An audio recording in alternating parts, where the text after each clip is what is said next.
Pas forcément pour être star, mais je pense qu'elle va chanter, elle va adorer le Seigneur et elle sera connue pour cela. Amen. Fais attention à la personne qui est à côté de toi. Peut-être que c'est un enfant, mais tu ne sais pas si c'est le député qui est là.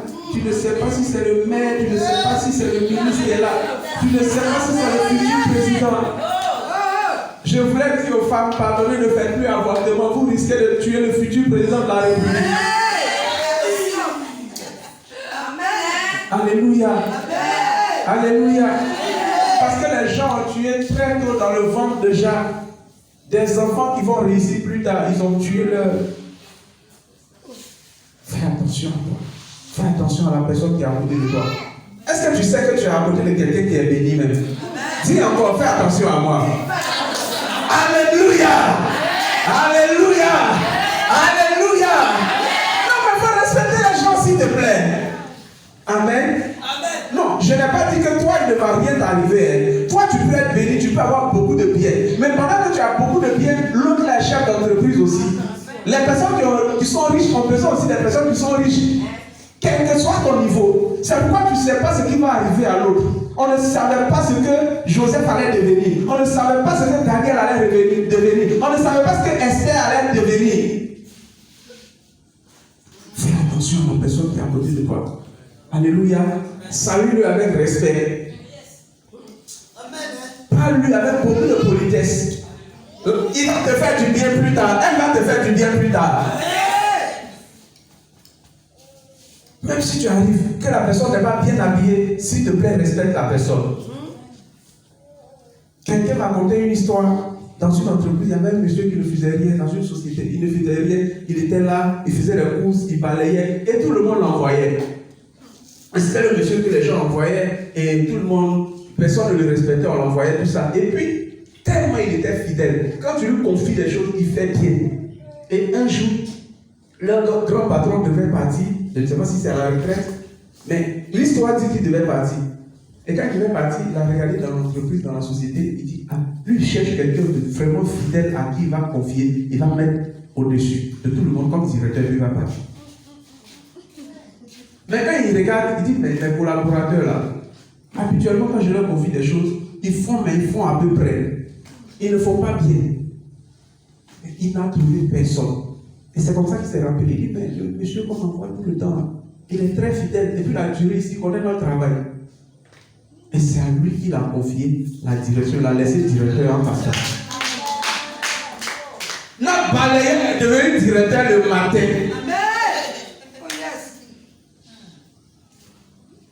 Je voulais dire à quelqu'un, il n'est pas tard. Il n'est pas tard. Avec Dieu, il n'est pas tard. Avec Dieu, les diplômes, gloire à Dieu, ça nous aide. Le Seigneur peut te prendre son diplôme. Si quelqu'un a un diplôme, le Seigneur va utiliser pour te bénir. Mais si quelqu'un n'en a pas, tu peux te former. Si tu ne comprends pas le français, ne te jette pas. Le Seigneur ne regarde pas ça forcément pour élever.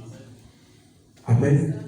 Bien que ce soit nécessaire quelque part, souvent, mais le Seigneur ne regarde pas forcément ces choses. Quand il veut faire, il fait ce qui dépend de lui. Ça ne dépend que de lui. Ça ne dépend pas d'autres facteurs. Ça ne dépend pas d'autres raisons, d'autres arguments.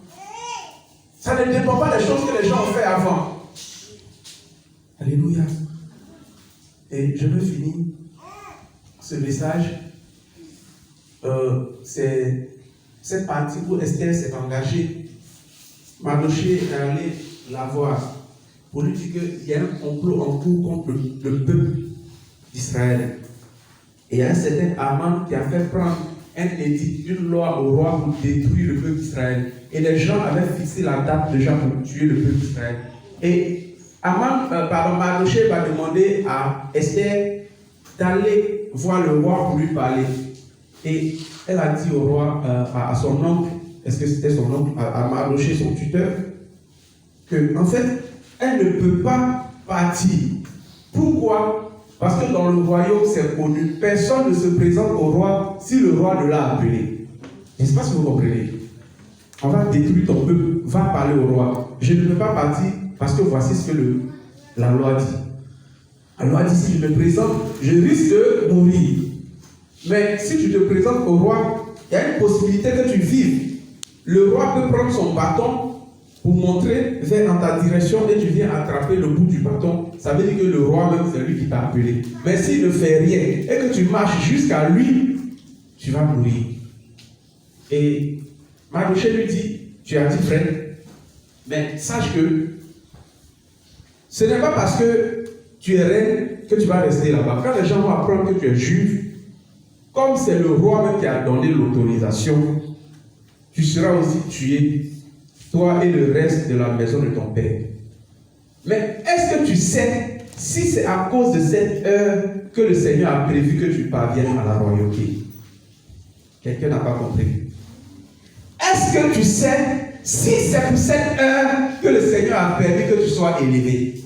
Sais-tu si c'est pour cela que le Seigneur a permis que tu sois reine en ce moment précis pour que ton peuple ne soit pas détruit? Joseph a été élevé pour qu'il puisse donner la nourriture à ses parents qui avaient faim en temps de famine. Quand Dieu nous élève, c'est pour un but. Alléluia. Quand Dieu t'élève, c'est pour un but.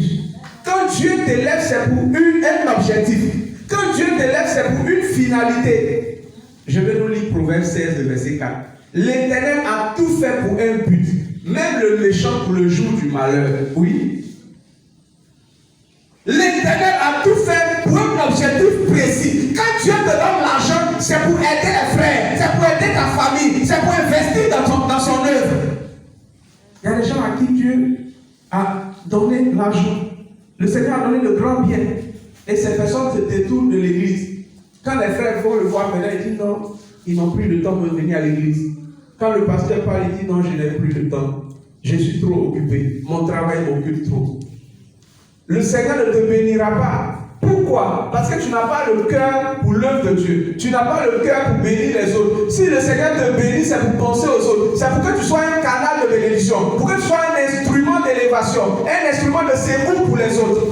C'est pour cela que Esther a été élevée. Pour parler au roi en temps de difficulté. Parce que le Seigneur savait que les Juifs allaient se trouver dans un moment, dans une période délicate. Une période difficile. Ils avaient besoin de secours. C'est pourquoi le Seigneur a placé Esther avant que ce temps n'arrive. Si le Seigneur te bénit, souviens-toi que c'est pour investir dans son œuvre. C'est vrai, tu mangeras. C'est vrai, tu seras dans l'abondance. C'est vrai, tu dormiras sur un lit soyeux. C'est vrai, tu auras des toilettes faites de, je ne sais pas, de soie. Gloire à Dieu. Mais sache que le Seigneur te donne l'argent pour investir dans son œuvre. Et Esther a dit, allez, dites à Mardochée qui rassemble les Juifs, qui commence à jeûner. Moi, je vais jeûner. Je vais jeûner 3 jours et 3 nuits. Je ne mangerai pas. Moi et mes servantes, nous ne mangerons pas. Pendant 3 jours, pendant 3 nuits. Et après cela, je me présenterai devant le roi. Si je dois mourir, je mourrai. J'aime cette phrase-là. Si je dois périr, je périrai. Est-ce qu'il y a des gens encore qui sont prêts à dire, si je dois mourir, je mourrai? Pourvu que ce soit pour l'œuvre de Dieu. Si je dois mourir pour faire la volonté de Dieu, je mourrai. Y a-t-il des gens encore qui sont engagés comme ça? Elle s'est engagée, elle a commencé à jeûner. Et depuis ce temps-là, le jeûne de 3 jours sans manger, sans boire, on appelle cela le jeûne Esther. Ça porte le nom de cette jeune fille à cause de son sacrifice pour l'œuvre de Dieu. Alléluia. Que de personnes qui ne se lèvent pas pour l'œuvre de Dieu. Que de personnes qui ne se donnent pas. Qui n'ont pas compris le don de soi, qui n'ont pas compris le sacrifice de leurs finances pour l'œuvre de Dieu. Si tu donnes au Seigneur, je m'en vais te dire que le Seigneur sait rembourser les crédits. Tu ne peux pas prêter à Dieu sans que Dieu ne te bénisse. Tu ne peux pas donner à Dieu sans que le Seigneur ne te supprime. La Bible dit qu'il n'y a personne qui abandonne ses finances, qui abandonne ses biens, et que le Seigneur ne donne pas ici par 100 fois ce que la personne a perdu. Si tu t'investis dans l'œuvre de Dieu, le Seigneur te bénira. On aura l'occasion de parler de finances. Mais ce matin, je suis venu dire à quelqu'un que Esther respectait ce que son oncle lui disait. Quand nous lisons l'histoire, la Bible dit qu'elle n'a même pas parlé de sa vie ni de son peuple. Elle n'a pas parlé de sa nationalité. Elle n'a pas dit de quel peuple elle venait. Parce que son oncle lui avait dit de ne pas faire cela. Elle l'obéissait. C'était une fille obéissante. Combien de fois obéissons-nous à la parole de Dieu? Combien de fois obéissons-nous à nos parents? Combien de fois obéissons-nous à nos conducteurs spirituels? Dieu va t'élever. si tu obéis à sa parole, sa grâce est dans ta vie, sa faveur est sur toi, sa main est sur toi, il est sur le point de t'élever, mais tu dois obéir, tu dois rester dans la volonté de Dieu, tu dois comprendre le don de soi. Que Dieu nous bénisse.